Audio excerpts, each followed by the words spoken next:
한마음교회 김성숙입니다.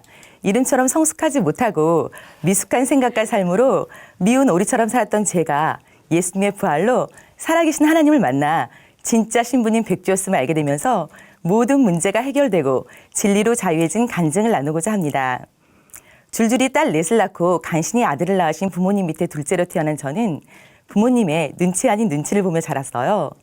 귀한 아들이 태어난 순간 이제 사랑받기는 틀렸다는 체념 같은 것이 생긴 것 같아요. 딸이 넷이다 보니 부모님께 더 사랑받고 싶은 마음이 있었거든요.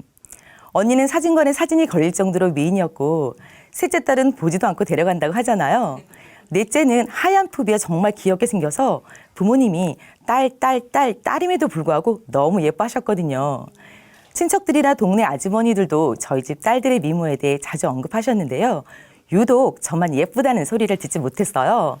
그런데다가 엄마도 한 번도 저에게 예쁘다는 얘기는 하시지 않았고 누굴 닮았는지 너 참 못생겼다라고 하신 적도 있었거든요. 지금 보면 엄마랑 저랑 제일 많이 닮았다고 하는데도 말이죠. 저만 못난이었어요. 더군다나 초등학교에 들어가면서 짓궂은 남자아이들과 많이들 다투잖아요. 제가 키도 크고 덩치도 있어서 특히 남자아이들이 저에게 덤비다 대걸레로 많이들 맞곤 했는데요. 힘으로 안 되니 얼굴을 가지고 놀리기 시작했어요. 납작 코에 광대뼈가 툭 나왔대요 라고 말이죠.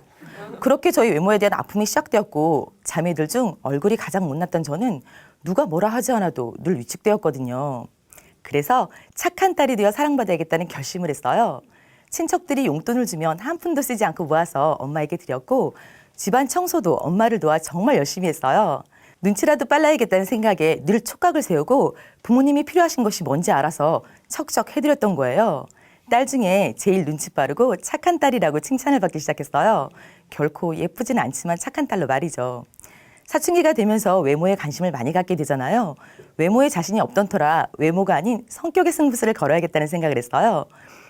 새학기가 되면 반 아이들의 이름을 다 외워 먼저 다가가게 되었고 스스럼 없이 이름을 불러주니 친구들이 많이 생겼고 성격 좋다는 얘기를 많이 들었어요. 다행히 외모에 대한 평가 비판을 피할 수가 있었죠. 학교를 졸업한 저는 회사에 취직하려고 면접을 보게 되었어요. 큰 회사에 면접을 보러 갔는데요. 마지막 면접에서 면접관이 저를 보자마자 무조건 합격이라는 거예요. 다들 놀랐죠. 그런데 합격의 이유가 제 인상이 말술을 잘 마시게 생겼고 음주 가무에 뛰어날 것 같다는 거예요. 솔직히 저는 체질적으로 술을 한 모금도 못 마시고 음치에 또 몸치거든요. 그래서 그 회사를 포기하고 면접만 계속 보러 다니다 지칠 때쯤 한 회사의 면접 시험을 보게 되었어요. 주위를 보니 다들 너무 예쁜 거예요. 주눅이 확 들더라고요. 어차피 안 될 것 같아 이왕 떨어질 것 당당하게 면접 봤죠. 근데 제가 딱 붙은 거예요. 너무나 놀랐죠. 알고 보니 저와 같이 면접 본 아가씨는 비서실로 발령이 났고 저는 회계팀으로 발령이 났더라고요. 그럼 그렇지 하는 생각이 들었어요. 신입이 들어가니 남자 사원들이 난리가 난 거예요. 물론 저 때문이 아니라 비서실 사원 때문이었죠. 운명의 장난처럼 그 예쁜 사원과 저는 나란히 앉게 되는 웃지 못할 일이 벌어진 거예요. 남자 직원들뿐 아니라 여직원들까지도 그 직원에게는 천사 같다느니 눈이 호수 같다니 야단이 났고 저는 악동 같다며 말로 상처를 주었어요. 그래서 저는 그 차별감을 일로 풀자는 생각에 죽도록 일을 했어요. 밤낮을 가리지 않고 정말 열심히 일을 했어요. 그 결과 6개월 만에 창립 이래로 신입사원인 제가 모범상과 특별승급을 받게 된 거예요. 드디어 인정받게 되었죠. 그 후 저희 주가가 쭉쭉 올라가는 듯 싶더니 급기야 직장 상사로부터 프로포즈까지 받게 되었어요. 처음 받는 프로포즈인데다가 왠지 지금 결혼하지 않으면 평생 시집을 못 갈지도 모른다는 불안감이 생기더라고요. 부모님도 예쁜 언니는 걱정이 안 되는데 제가 걱정이 되었는지 언니를 앞질러 결혼을 하라고 승낙해 주신 거예요. 그런데 문제가 생겼어요. 남자 집에 인사를 갔는데 그쪽 어머님이 제 첫인상이 마음에 드시지 않는다는 거예요. 인상이 너무 사납게 생겼다고 반대를 하시는 거예요. 자존심이 너무 상해서 뒤도 안 돌아보고 헤어지게 되었고 세월이 흘러 결혼 정년기가 되어 친구들이 하나둘씩 결혼을 하고 부부 동반 모임이 잦았는데요. 상처로 사람을 만나기 두려워 솔로였던 저는 그런 모임이 그렇게 가시방석이었어요. 모임을 나가자니 어색하고 안 나가자니 자존심이 상하고 어차피 쌍꺼풀도 짝짝이고 좋은 인상도 물 건너 간판에 몸매라도 가꾸자라는 생각에 44 사이즈의 승부수를 걸기로 했죠. 제가 그래도 가장 자신 있었던 것이 길고 가는 다리였거든요. 그래서 한창 유행이었던 고기 다이어트를 하게 되었는데요. 아침에도 고기, 점심에도 고기, 저녁에도 고기를 먹으며 몇 개월을 버틴 거예요.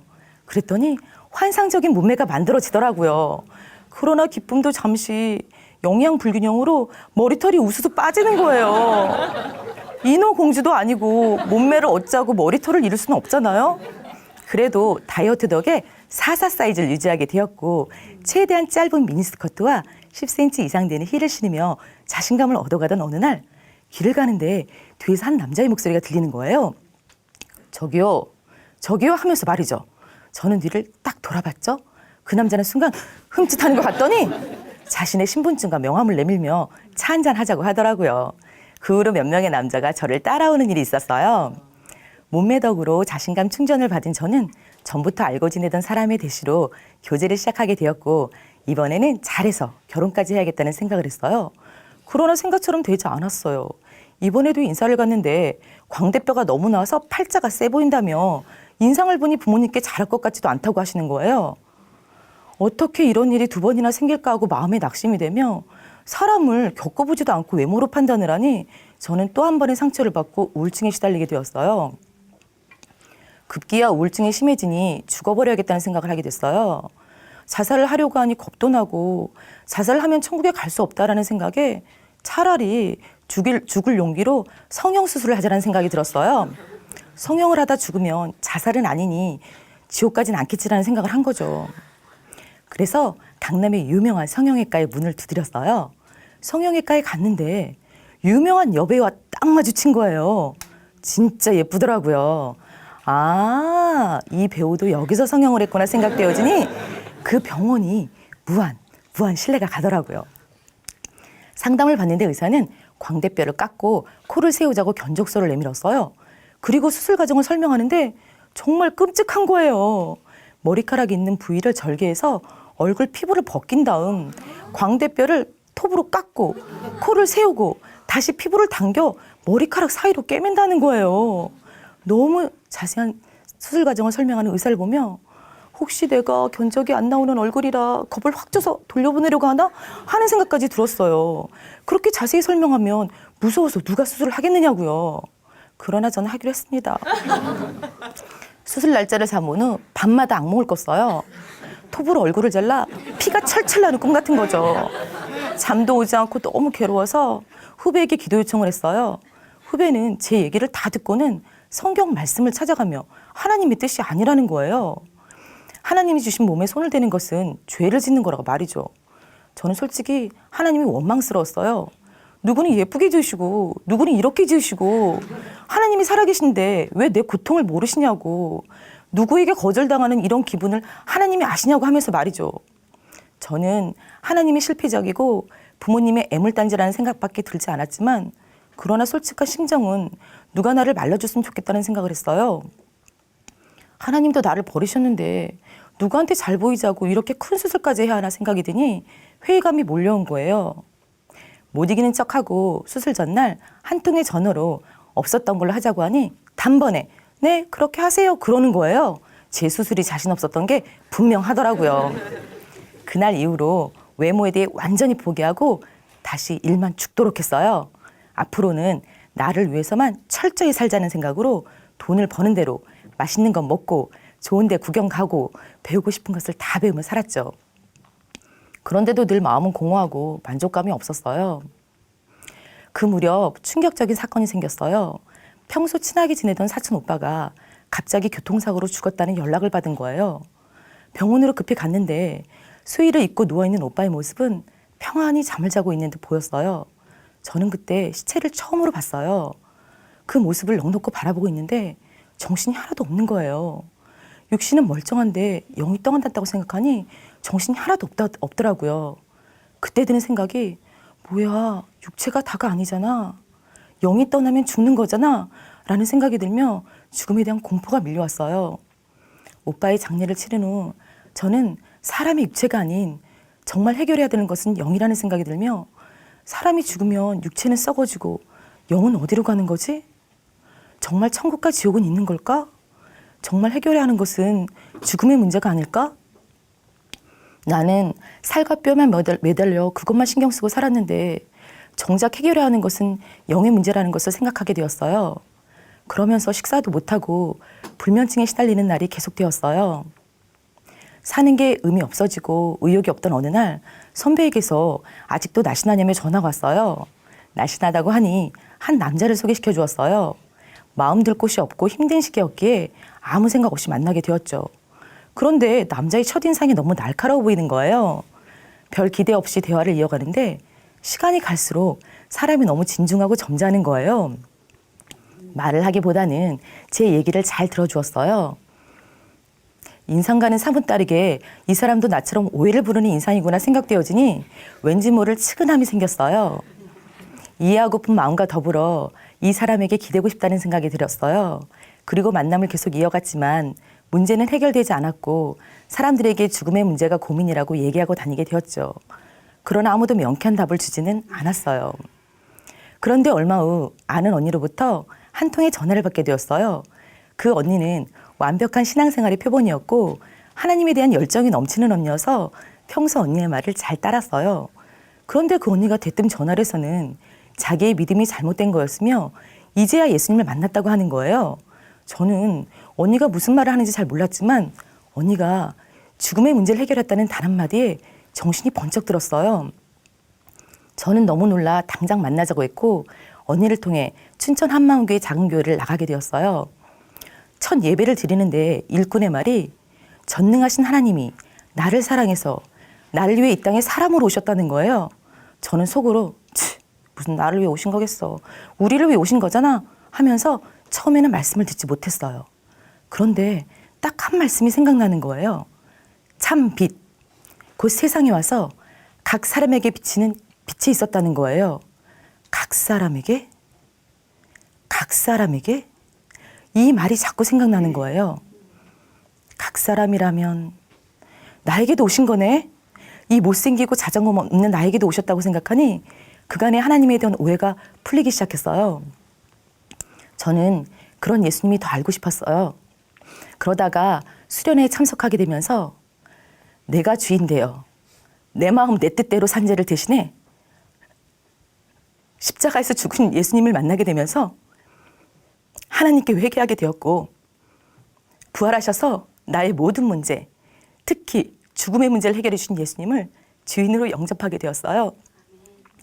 그 목사님의 반복되는 부활의 말씀을 들으며 부활이 성경 전체를 아멘할 수 있는 마스터키임을 알게 되면서 말씀이 실제가 되는 경험을 하게 되었어요. 성경의 모든 말씀이 나를 위한 사랑의 고백으로 들리기 시작한 거예요. 목사님께서는 예수님이 우리의 가난과 질병도 짊어지셨다고 선포하시며 이사야 말씀으로 예수님도 고운 모양도 없고 풍채도 없으셨으며 우리 보기에 흠말 아름다움이 없었다고 하시는 거예요. 예수님이 외모가 별로셨다고? 솔직히 성화에 보면 예수님이 참 잘생기셨잖아요. 저는 한 번도 예수님이 못생겼다고는 생각해 보지 않았어요. 저는 순간 예수님이 나의 못생김도 감당하셨구나 라는 말씀으로 들렸어요. 예수님도 흠말 아름다움이 없으신 분이셨고 이 땅에서도 사람들에게 거절당하셨잖아요. 제가 외모로 고통받고 거절당했을 때 예수님께서 그 아픔을 다 하셨다고 생각하니 마음이 참 아팠어요. 종의 모습으로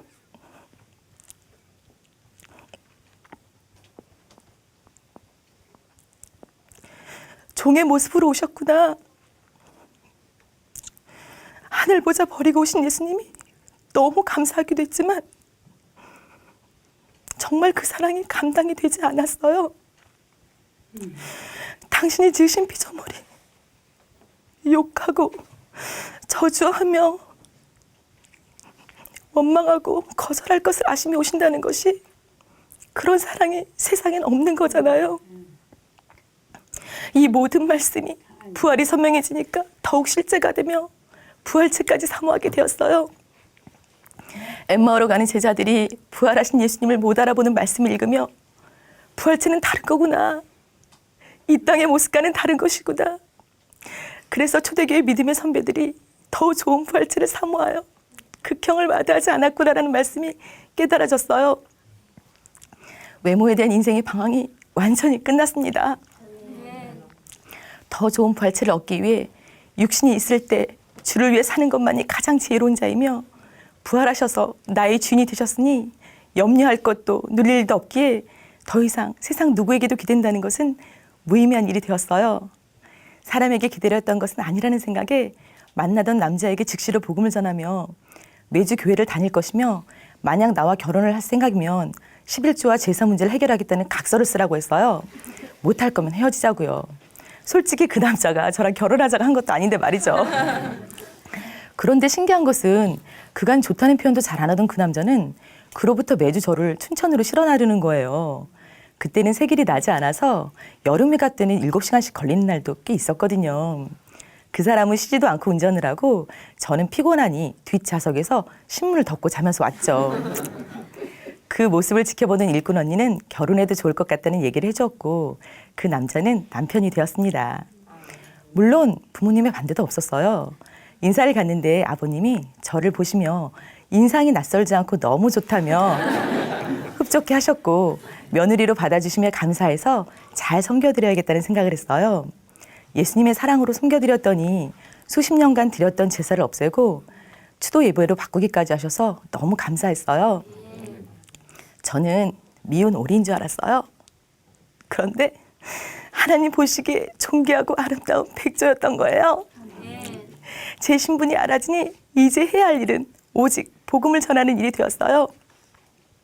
예수님을 만나고 그 사랑의 마음이 너무 뜨거워지니까 직장 동료들에게 복음을 전하게 되었고 한두 명 모여서 드린 예배가 7명이 되면서 신우회가 만들어졌어요. 같이 직장을 다닌 동료는 지금까지도 작은 교회를 섬기는 충성된 일꾼이 되었고요. 얼굴이 하얗고 귀여운 막내 동생은 작은 교회를 섬기는 지체로, 제부는 공동체와 연합하여 모교 강당에서 학교 후배 수백 명에게 부활의 복음을 전하는 일꾼이 되어 지금까지 섬기고 있어요. 전철을 타고 가다가 우연히 만난 예전에 유명한 탤런트에게도 복음을 전해드리는 일도 있었고요. 복음을 전하고 제자 삼고 양육하는 것이 사명이기에 아파트 이웃들에게 복음을 전해 작은 교회를 세웠는데요. 외모 때문에 오해를 사서 처음에는 좀 힘들었지만 외모도 예수님의 사랑은 어쩔 수 없었어요. 요즘은 학습 슈터 일을 하고 있어요. 매주 아이들을 만나 수업을 하게 되는데 한 아이가 저희 툭 튀어나온 광대뼈를 보며 선생님 이 속에 뭐가 들어있어요? 라고 물어봐요. 예전 같으면 얼굴이 달아오르고 부끄럽다 생각했었을 텐데요. 이제는 이렇게 말을 해요. 선생님 불에는 놀라운 이야기가 들어있다? 한번 들어볼래? 하면서 부활하신 예수님을 소개해요. 또 탤런트인 한 아이는 어릴 때부터 연기를 해서 사람들의 표정을 잘 읽는다고 해요. 그런데 그 아이가 선생님은 진짜 예쁘신 것 같아요 라고 해요.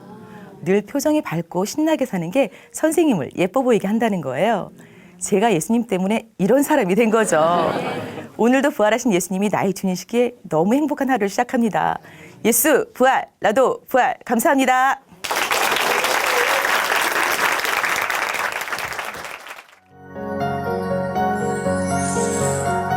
세계선교회 중심 채널, C 채널.